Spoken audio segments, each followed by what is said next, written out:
What I want is that some Italian parliament, members of the parliament will come and hear my story and raise it in the parliament. That is it. Like about the kidnapping, it was involved in Italy, Rome. And Italy didn't investigate this crime in 1980s. It's a very huge crime to kidnap a man from Italy. Of course.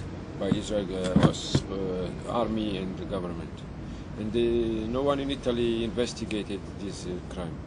In 1987, they put a judge to investigate the kidnapping. His name is Dr. Sika. And after 1 year, he closed the case. He said it didn't happen here. So che sono due casi completamente differenti, però in pochissimi anni è successo che sia lei che Öcalan siete stati due casi completamente differenti. Però sia lei che Öcalan siete stati traditi dall'Italia, è proprio a Roma, entrambi nella stessa città, eccetera. E non può essere una cosa normale. Lei è molto critico nei confronti di Israele, addirittura ha detto questa cosa che è l'unico paese che ha inventato un sistema per fabbricare bugie. Ecco, l'Italia invece che idea si è fatto? Did you understand what he was telling you? He said there are two cases which are completely different. It is you and Öcalan. I don't know who is this Öcalan. Yes, he said they are two different, completely different. He said, but you are the two people who have been put aside and put down by Italy. Traditi, io direi. Put down by Italy because. No, but my case is not like Öcalan. Yeah, no, he said there are two different cases, different. but both of them, Italy had they let you down, and that was not right. So, what do you think about our government, the government of Italy? I was following Italian government politics for many years, and I think Italy was very corrupt until the end of the Cold War, until 1990. The proof is Italy has a government every year. For 50 years, they have 55 government. You remember? Yes, I've understood. That is the proof that something wrong in Italy was very wrong. But I think after the Cold War ended, and my case of the kidnapping in Rome, that anyone can come to Italy and do what they want. Israel come, kidnap, the Russian come to Italy, kidnap everyone. It was corruption in Italy. After the Cold War, I think Italy now become much more Western democracy, like in every state in Europe, and they start to be stable and to follow the policies of France, Germany, England, to be more lawful. There was a lot of corruption in Italy, a lot of mafia. Now it's less. That is the change. Less. It's less than what before. So that is a big change in Italy. Italy was very corrupt, and now I think it's become much more realized that it should be equal to other Europe states. And that is also now you can come to hear about me and many Italians also, because they think they can criticize Israel. All the time Israel was criticizing Italy for what happened in World War II, and the fascism in Italy. Israel used this history to silence Italy, not to criticize Israel. But after what I revealed to the world about Israel, Italy also can criticize Israel and talk about what Israel did to me, or what Israel have nuclear weapons, or what they do to the Palestinians. I meet many Italians interested in Marwan Barghouti.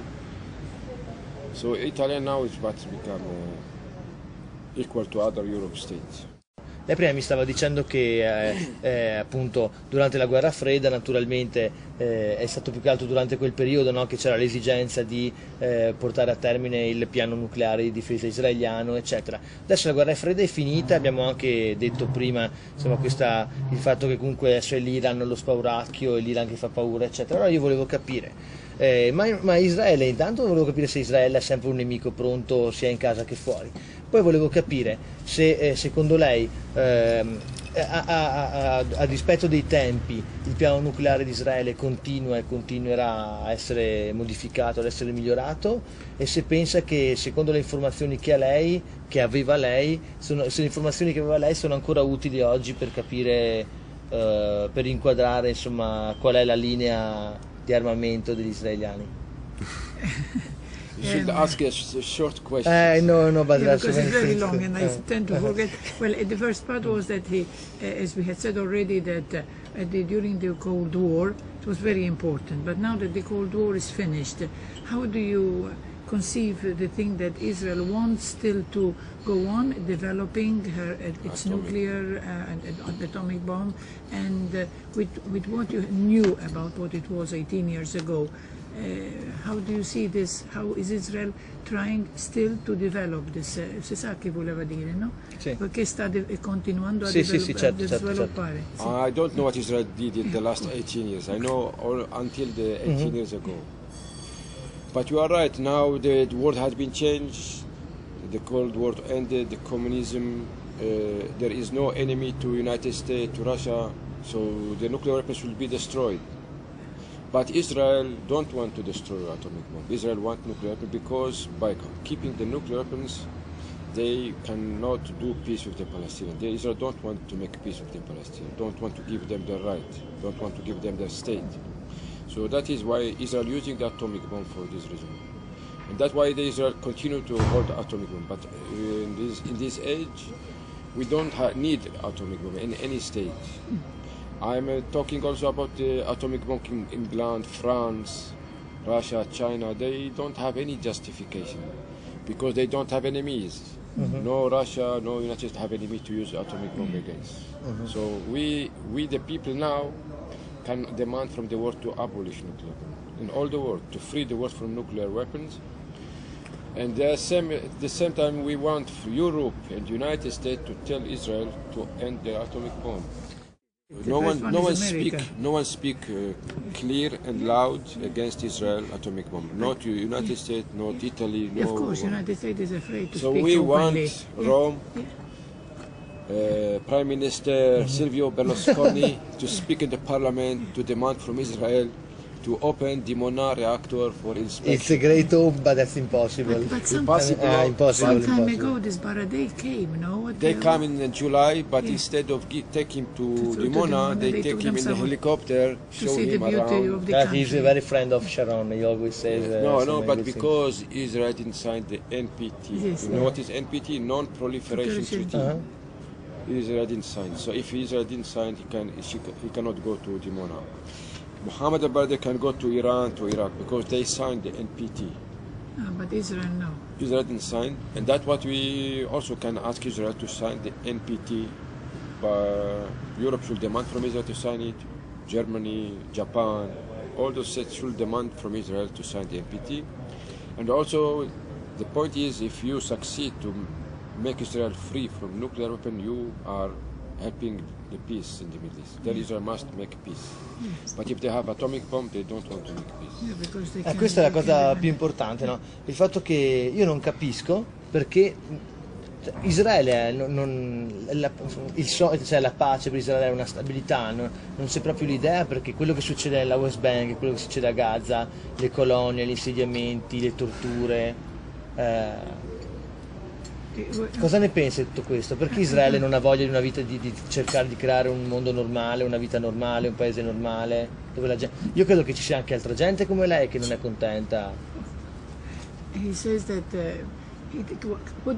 how do you think this thing that Israel doesn't want to make peace with the Palestinians and all that is happening in the West Bank and Gaza? So he cannot because understand. Israel is psychological superpower. To comprehend? A psychological superpower. They are succeeding to brainwash all the world. It's true. And the Europe, United States, and they are using a lot of psychology to convince the Arabs, the Islam here, to make terror acts, suicide bombers, bombs. And Israel using this terror to justify what they do, and everyone supporting Israel because they let Israel letting them see what is happening. So Israel is succeeding.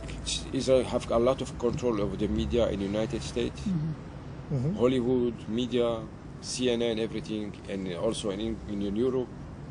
And that helps Israel to succeed to brainwash and let the world see the bad thing in the Arabs. They let a lot of every terror here is going to report to all the world, and that help Israel. Every bomb, and every demonstration for the Islam, Israel using it against the Islam. So that's helping them to justify to do what they want. That is psychological superpower.